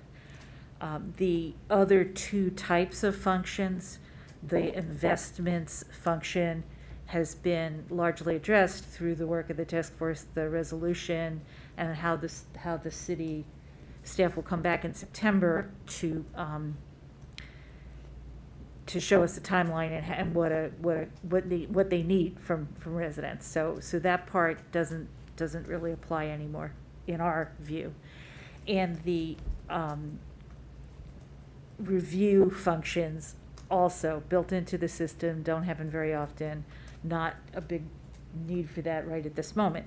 So our suggestion is to honor the recommendation of the task force to go ahead and recruit and focus on the outreach and education part of this. And we will be able to give it its best shot here if we're part of this broader based recruitment, as well as what the committee themselves might do individually. So, questions, comments? Did I miss anything? Okay. Councilmember Kovar. Yeah, thank you for that. I think to me, the proposal makes sense. I think we've talked about how the work of the task force, and I see the task force chair, Mr. Victor Trani, is in the audience today, so we appreciate the work of the task force, and that's moved us forward in the direction of getting where we need to get in terms of the sustainable investment question. And so that piece, to me, doesn't need to be part of this, as Councilmember DeBall has just said. And I also agree that the more routine work that the city staff does when periodically it comes up, or once in a while it comes up, but on an ongoing basis, to verify that those who have contracts with the city are not doing that in a way which is supportive financially of the nuclear weapons industry. I agree that function can also be retained by staff, and there isn't a need for the committee to be involved in it. So to me, it does make sense to cordon off those two and have the committee focus on the outreach and education component of it. And I would just say, and maybe one of the members of the subgroup can respond to this, in the past there has been a challenge in recruiting for the committee, and I think this makes sense, as I've said, but I do just worry or wonder what would happen if, despite all the efforts, we're not able to recruit enough for the committee, and maybe the answer is just we'll cross that bridge when we come to it.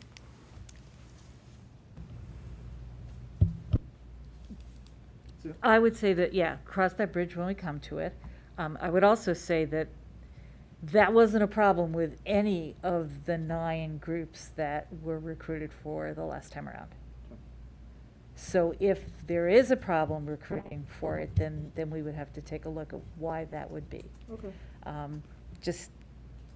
I forgot to say 2 other things, which is in discussing recruiting, the suggestion came up in terms of contacting the youth council to see if younger folks might be interested in this particular topic, in addition to the other topics. So I'll coordinate with the city clerk, if that's okay, on how to get a hold of the youth council and get them the info about this committee as well as the others. And the issue of what I thought you were going to ask, residents, folks who work in the city on the issue, but but don't live here. Yeah, go ahead. I forgot that came up in a separate discussion, and I'll just say, my understanding is one of the points that some of the members of the committee had asked about was whether it was appropriate to have an exception to the general rule we have here in the city that members of committees need to be residents of the committees. And I think, to me, if there are experts who work here but live elsewhere and maybe Councilmember DeBala or someone else can confirm this, or the city clerk, it's perfectly permissible, whether someone's a formal member or not, if they're an expert, to invite them to participate periodically or on an ongoing basis, if they're so willing, in the work of the committees. Is that right? So that there's nothing to stop a expert who doesn't live within the bounds of the city, but who is interested in contributing from doing so in effect an ex officio status. Is that a fair way to describe it? Yeah, I think that's fair. I can think of at least one other committee where there's at least recreation, where there's at least one person from outside of the city boundaries who did not officially apply, but who attends and participates in that committee on a regular basis because of their, I guess you could call it, expertise in youth sports. So I'm comfortable with the notion of continuing to maintain the requirement that people be residents, but making it very clear that tapping into expertise that may, in terms of residence, where people reside, lie outside the border, that would still be acceptable as a non-official but still periodically participating member. Okay. And so this also, the other thing, the other loose end this does not address is the nuclear power question.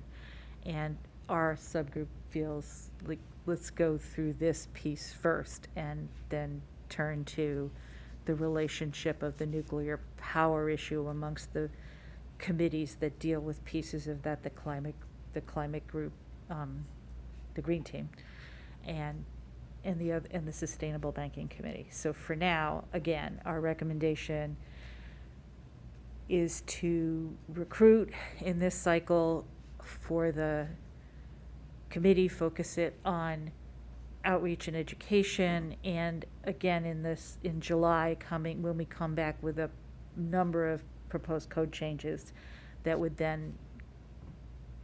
then vote on actual code changes at that point, not now. So looking at the other two folks who haven't commented and to see if we're basically okay with this one. Oh, I'm sorry. Yeah, well, no, they, I know they agree.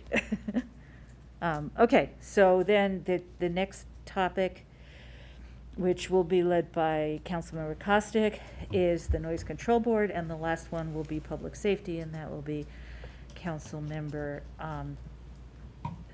Searcy, and then I'll wrap up with next steps. All right, so as you might recall, when we talked about this previously, we had been intending to put the Noise Control Board recruiting in the previous cycle. We put it on hold for the reason Councilmember DeBala outlined earlier. We were waiting for some recommendations and thoughts on this from the Public Safety Task Force that did not end up coming to fruition because they just had so much on their plate that they were not able to get to this element of it. So we, as a subgroup, revisited this a little bit, and at this time we're recommending that we do not do further recruiting for the committee during this cycle. There's still some more information we are seeking with regard to how we would handle two-party system complaints, if we should continue with the Noise Control Board for considering those complaints, if we did not, what other process that would involve or could involve.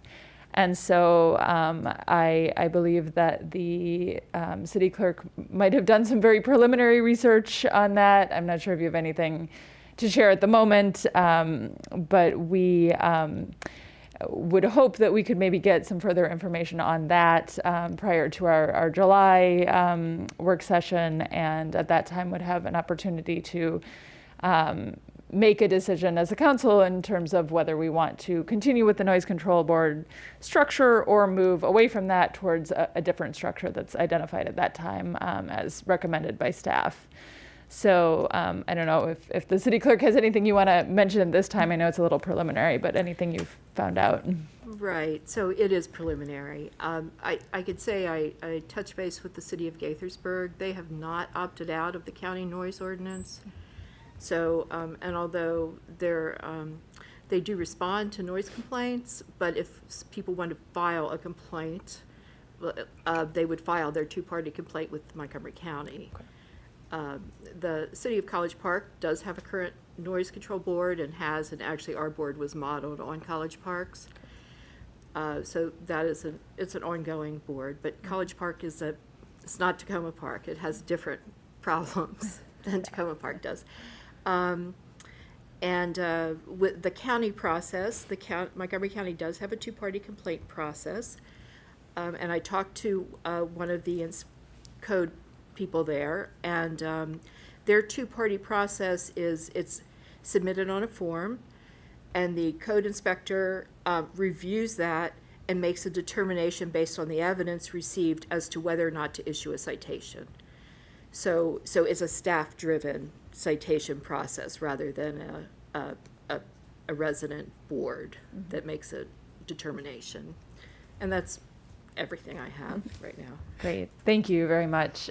So just want to flag for council, when we come back to this again in a couple of weeks, we will be deciding what direction we want to go with the board, and if we're decided that we want to continue with the board, that then we would do more recruiting for them in the next recruiting cycle in, I guess it's December or January. Is that what we're looking at in terms of the next cycle? Yeah, great. So then sorry, I just lost it. The thought would be in a couple of weeks to have a little more information about how two-party complaints are handled, because it's not all, and in Montgomery County, it appears to not be primarily through a code group, through a resident group. It appears to be through staff. Mm-hmm. So to look at that, by then we'll have the organizational assessment, which may shed some light on this possibility or not. And be able to say, do we think a two-party complaint system is important? And if it is, do we want a resident board, or do we want another way to do it? So when we come back with proposed code changes, that'll be the question essentially. And if we want the board, then there's an opportunity to recruit the next time around. Yeah, have I got that right? Mm-hmm. Okay, Thank you. sure. Can I- Councilmember Kovar. Can I ask one clarifying question? So if the board isn't there anymore, or isn't here anymore, are we saying that it would still be possible for residents to call the police if something is happening, or would they no longer be able to do that? No, so this is a totally separate process from a noise complaint that is Okay. possible to call the police on or to Okay. call code enforcement on. This is a situation where there's something that is observed but isn't still happening when code enforcement Okay. comes, Okay. or isn't kind of, for whatever reason, is not enforceable but is an ongoing issue. Gotcha, Yeah. thanks. I think a good example is if one, and I'm not, this is completely a purely example, so it's not, but if someone had a dog, I'll say my dog, so I'll put it on me, and this dog repeatedly barked at 6 a.m. in the morning, but the police weren't called. If there were two neighbors who got together, tried to resolve the situation with the resident neighbor, but the neighbor was not amenable to that, Gotcha. this is an avenue in which to come to some agreement on how to solve that situation. So this is different than somebody having a party, like violating our noise ordinance where the police are called out and Okay. then can address it in that moment. Great, that's great, thank you. Did I get that right? Okay.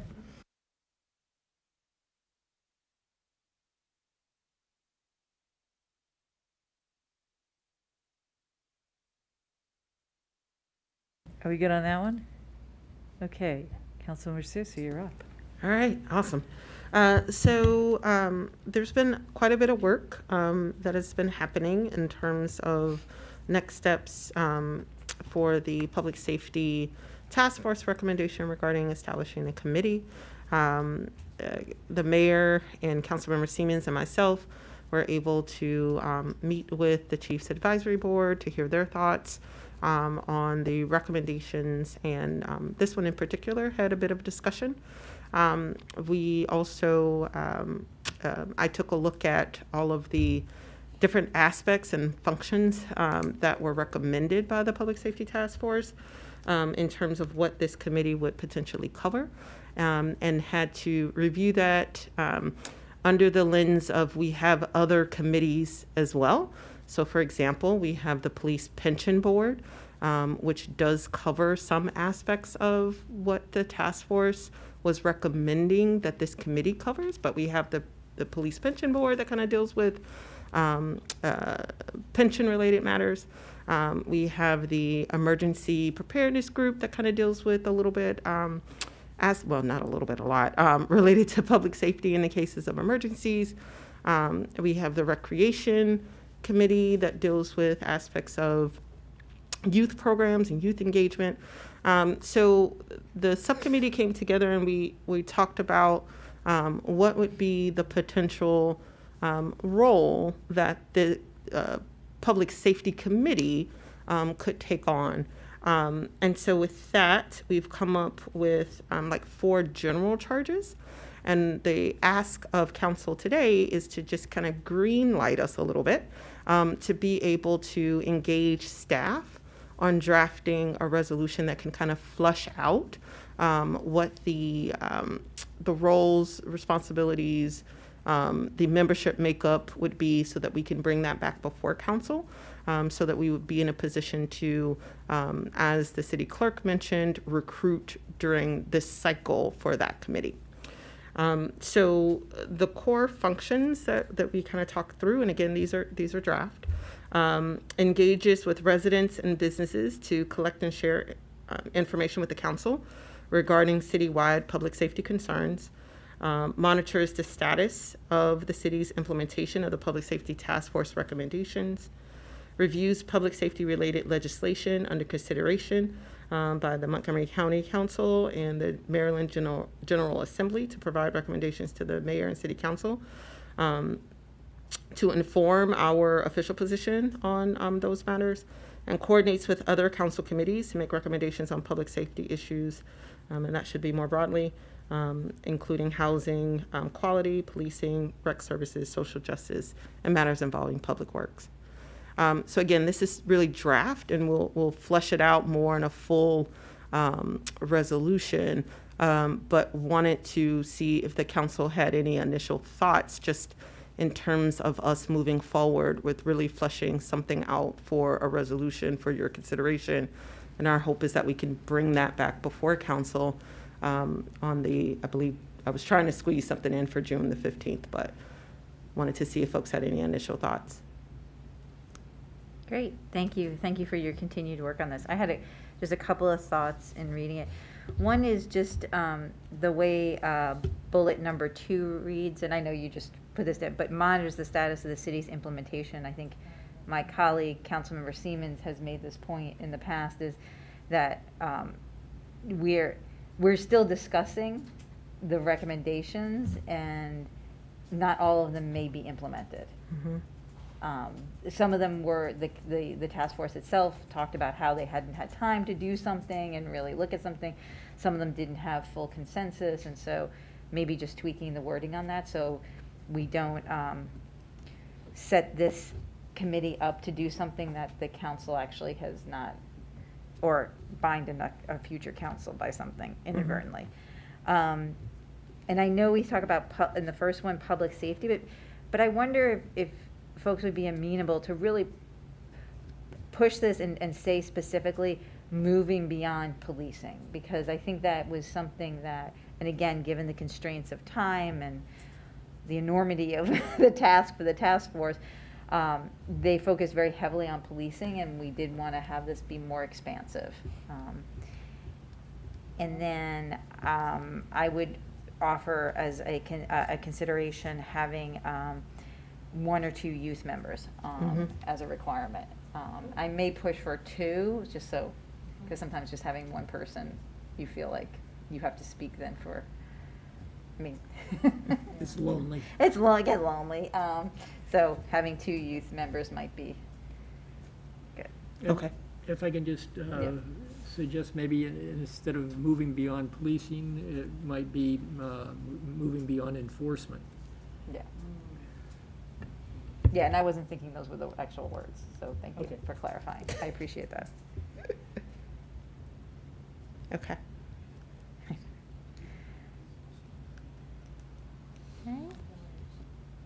And again, we're working on this is really draft, and you will get something to edit the heck out of. Yeah. Thank you. Thank you. What we're looking for right now is really, do folks feel comfortable with us moving forward with a draft resolution that we prepare in consultation with staff and taking the feedback that we received thus far for you all to react to in terms of the responsibilities, the charge, any kind of reporting that we're expecting them to provide, as well as the membership makeup. Mm-hmm. Councilman DeBala? Yeah, so having said earlier that we were trying to reduce the number of committees, and generally I feel that way.